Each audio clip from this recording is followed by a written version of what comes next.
Hello guys, magandang araw at welcome pong muli sa aming channel. For today guys, i-share ko lang itong ating biniling mga spare parts at accessories dito sa ating sasakyan. So si Tommy ay mag-aapat na taon na at kailangan na natin ng spare parts. Ito yung mga importanteng spare parts at yung accessories na kailangan ng ating sasakyan. So si Tommy ay sa 75,000 kilometers na. Kaya binilhan ko na siya nitong clutch cable. So importanteng piyesa to na kailangan natin habang tayo ay bumabiyahe. At it's must have na spare parts.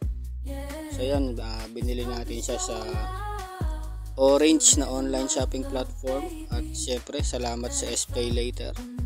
Syempre kung hindi dahil doon, hindi natin mabibili lahat ng mga kailangan natin.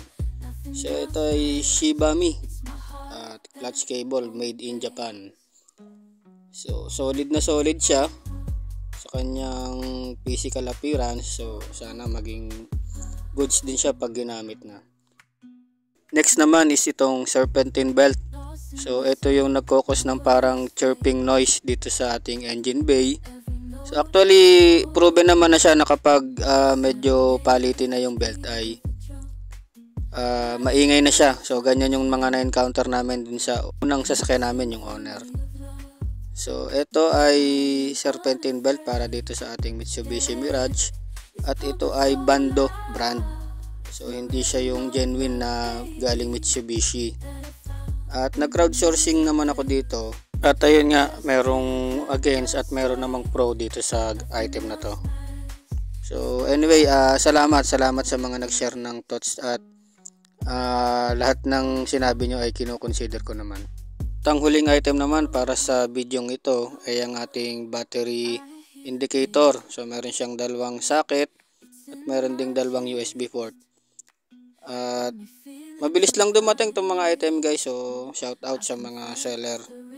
And good job itong item na to or yung seller nitong item na to kasi meron pa siyang freebies na socket. So hindi ko in-expect yan, nagulat ako dyan at very good talaga, salamat.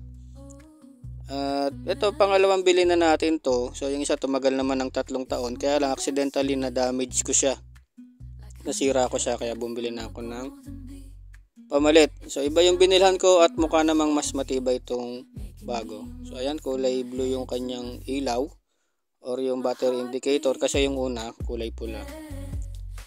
At ito, so testing natin. So yung ating lumang dashcam, so papalitan ko yan guys sa susunod na video, yung dashcam natin. And ito, okay naman siya, functioning naman. And salamat sa seller nitong ating mga items. So hanggang dito na lang po. Ingat po tayo palagi. Paalam.